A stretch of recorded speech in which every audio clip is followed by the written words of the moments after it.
But we are here. I'm excited this is a spinoff of our Meet the Founder series that Live Nation Urban has done. This is our Meet the Execs. We're doing this during Black Music Month.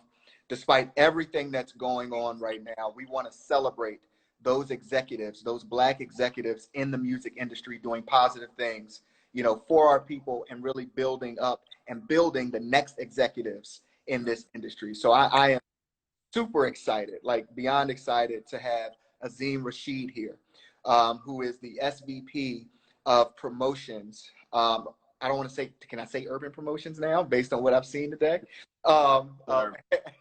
At Columbia Records. Yeah. Just a phenomenal man, phenomenal person. And I want to, before we start, I wanted to go into something that Columbia did back on May 28th, because really Columbia was the very first label that really publicly decried the social injustices that have been occurring. You were the very first. So, excited to have you on. And Azim, before we start again, did you want to say anything about what Sony, what the parent company did today for social justice? Devin, I just want to say thanks for having me.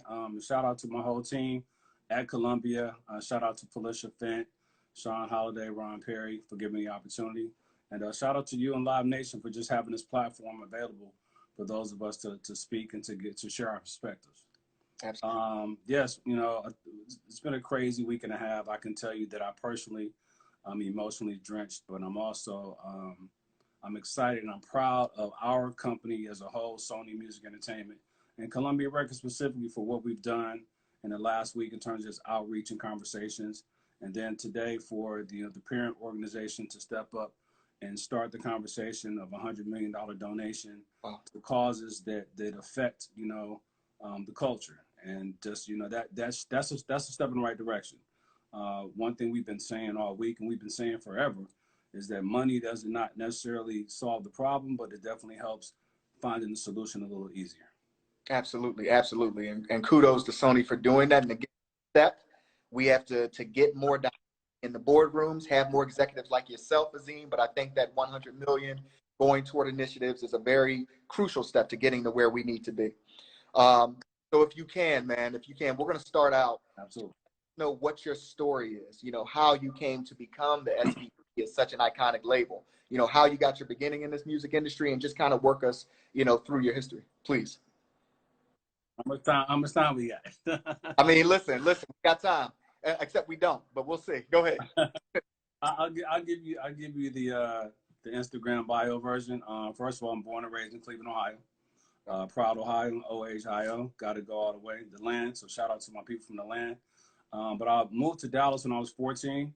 My parents separated, and I went to high school and college in Dallas. So music being the soundtrack to my life, and I know it sounds like a cliche, but really, had it not been for music, I don't know if I would have survived my teenage years through the breakup of my family and just being in a new place, man. You're talking about hip-hop was just getting started. And so for me, that was my refuge. I played sports. I wasn't, I was an average athlete, so I wasn't going to play professional sports, but music was my refuge. And so when I was in high school, I started DJing, and going back to when I was a kid, I used to DJ all the parties, the cookouts, the barbecues, the family reunions. I was the DJ anyway, so that was kind of a natural transition. But writing and poetry was always a gift that I had, and something I really found to be a relief for myself. I used to write letters to all my family and my friends in Cleveland, and that just kind of translated over to me starting to become a rapper. So I was in a group. Before we were signed, we were called Something Fresh. Shout out to Bumblebee and Easy Rock C.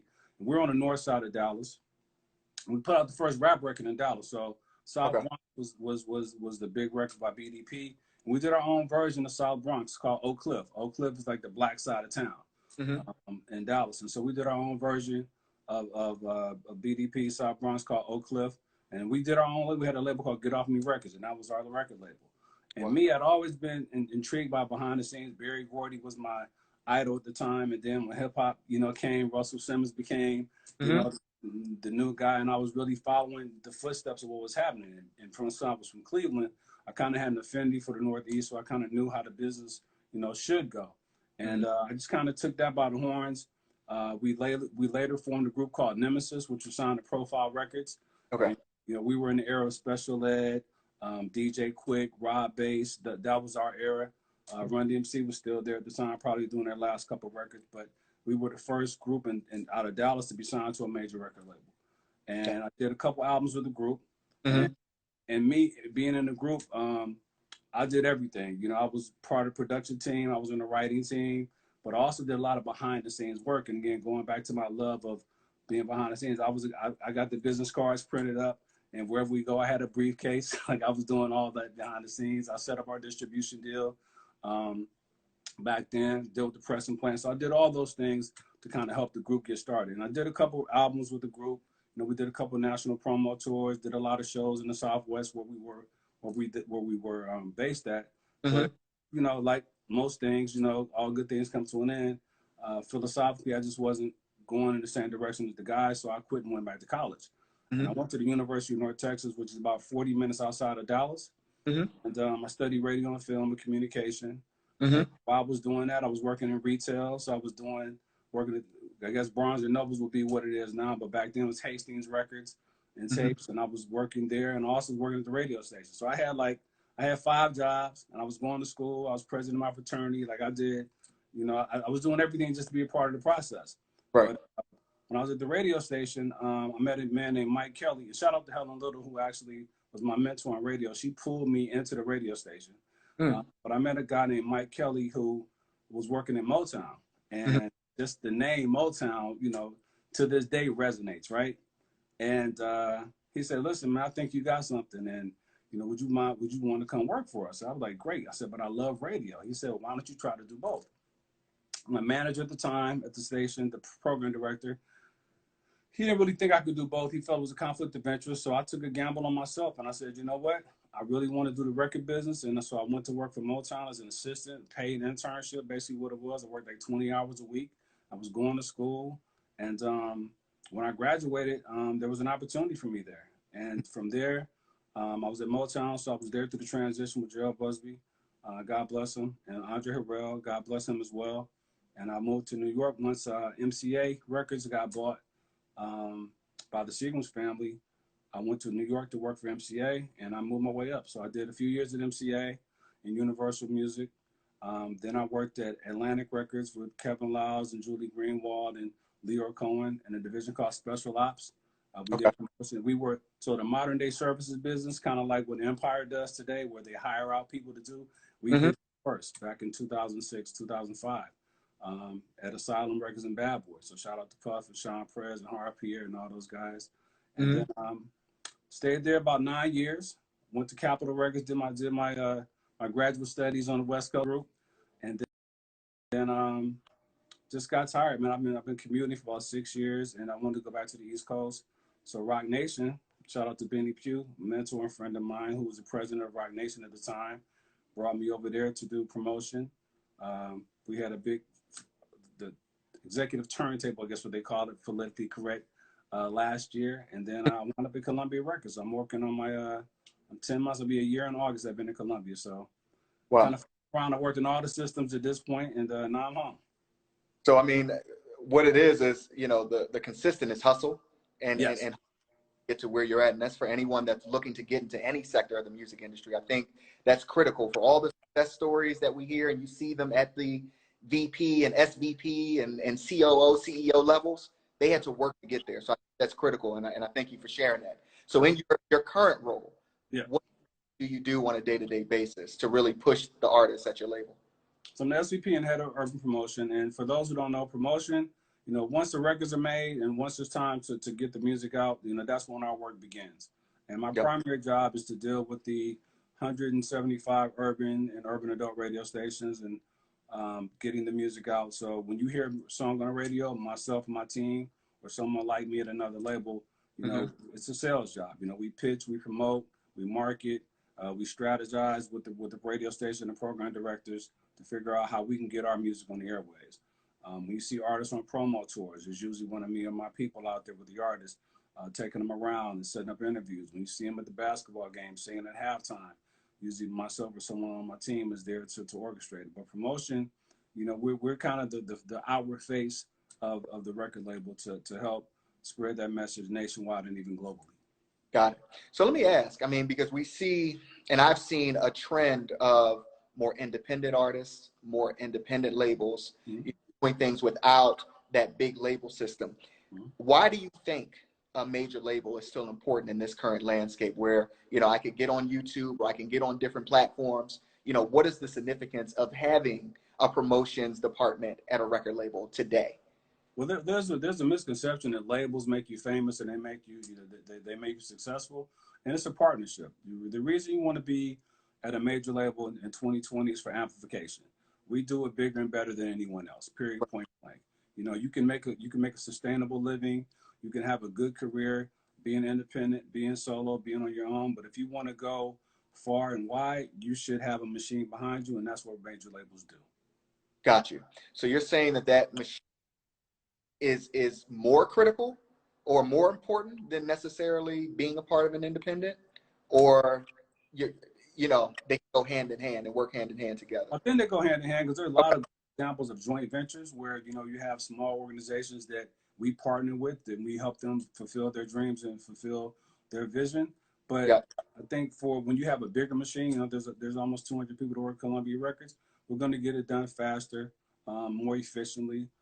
There's more heads. There's more thought. There's a think tank versus 3 or 4 people in a smaller organization. So it's just a bigger. I use the word amplification because I think that's really what we do.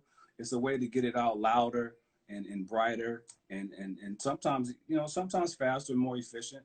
Yeah. Again, people can put music out every single day through all the DSPs and independently, but I think when you want to push that button and be everywhere at the same time with the exact same messaging, Mhm. that's when major labels do it better. Absolutely. Is there any part of your journey that you could say, man, I wish I would have done this differently to get here, or did everything lead to where you're at? I mean, it did lead to where you're at, but is it something you're like, oh, I wish I did this differently now that I have hindsight of thinking about it? Honestly, I'm of the belief that everything is part of your journey, so I don't think I would change anything. If I could do something differently, Mm-hmm. being an entrepreneur was something I never was really keen on. But Mm-hmm. where I started in the business and where I grew to, I wish I had started a little later. Yeah, got you. Been born later, I guess. Now I've got a wild card question for you, right? Just because it happened today, and just because within it's Live Nation Urban, Yeah. and you are the SVP and head of Urban, do Mm-hmm. you think there's a connotation with that word, with us being Black executives, or does it matter?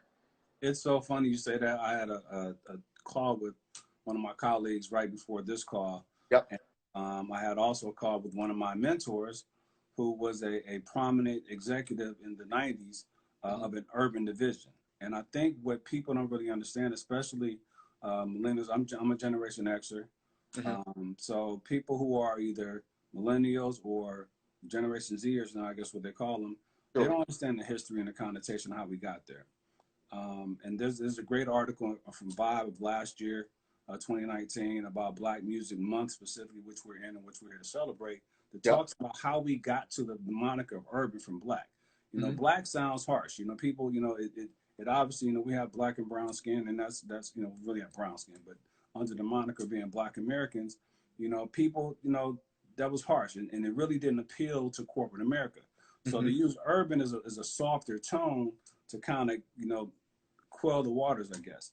Personally, I don't think that, you have to understand the history, how you got there before you want to change something.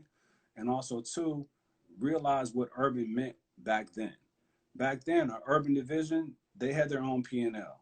You had a president of the Black Music Division, say a Michael Malden, and he would have $100 million budget where he would control who got signed, how they got signed, how much he would pay in bonuses to the executive team, what went in marketing, what went in product development, and then it went up to the overall company. That doesn't exist today. Right. Outside of Sylvia Rome, who's the chairman of Epic, L.A. Reid, who's the head of Hitco, and then our own John Platt, who's the head of Sony ATV. Those are the 3 top executives in the entire music industry. They control the P&L, and it's all about power, and money is power.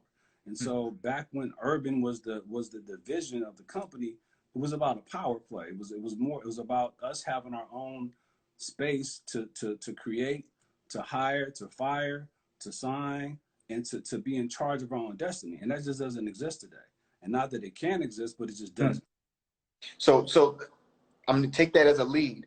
Why is it so important that Felicia Fan, that Sean Holiday, our co-heads at Columbia Urban, that you're in this position to be, you know, an SVP with Columbia? Like, why is that so important? We're talking about bringing other people of color, bringing Black people in through the system to help them build.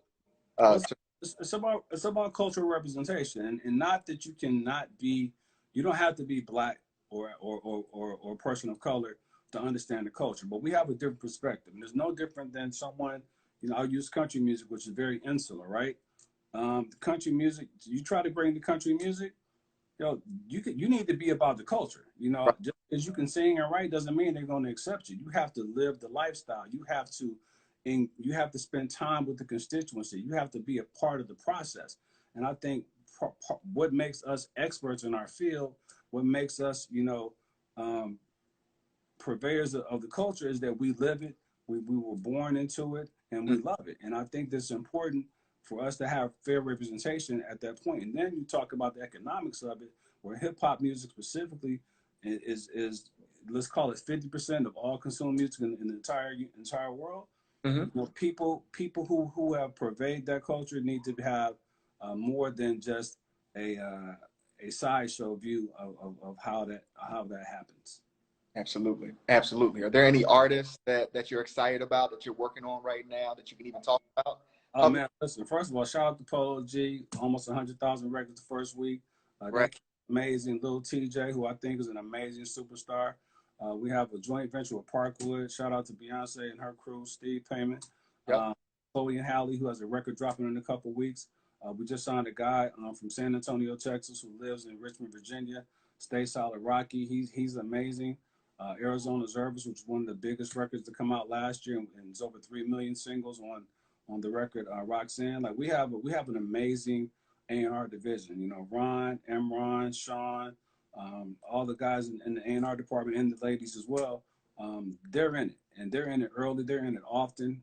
We have a mechanism, I think, that's like none other in this company. Oh, that's awesome, man. That's great to hear, man. Any parting words that you would give anybody that's looking to get into the music industry, that wants to be a part of it? Any advice that you could leave them? Listen, I think one, you should study, like anything else, you should study the business. It's not all glitz and glamour. It's a lot of hard work, but like anything worth having is that, you know, and, you know, desire does not necessitate ability. Just because you want something doesn't mean you got to make it happen. You can't just wish it. You can't wish it away. You have to make it happen. You have to get into it. You have to really understand that it's work. And, you know, the opportunity, if you stick with it long enough, you have your opportunity. It doesn't happen overnight. You know, there's an old saying that every overnight success is 10 years in the making. Right. And you know, just put your 10 years in, you know? Absolutely. Well, there it is. I wanted to say, just because we said it at the top, but we have more people listening, thank you so much. Columbia Records was the first label to come out and really, you know, decry what was happening in the world and all the social. We're appreciative of that. And then today, Sony announced that they were giving $100 million towards social justice initiatives, which is just amazing. And again, these are the steps that we need to take, you know, to be a better world, to be a better society, and to be a better country. So I'm appreciative, Azim. Thank you for making time for us today on Execs. It was an honor. Thanks for having me. And just remember, we're all in this together, and it didn't get broken overnight. It's not going to be fixed overnight. So we have to remember that. We have to stay very vigilant in the cause and stay disciplined towards the fight. So absolutely, keep your head on straight and keep going. And sending prayers before we go to the Breonna Taylor. Today would have been her 27th birthday. Man, please support her.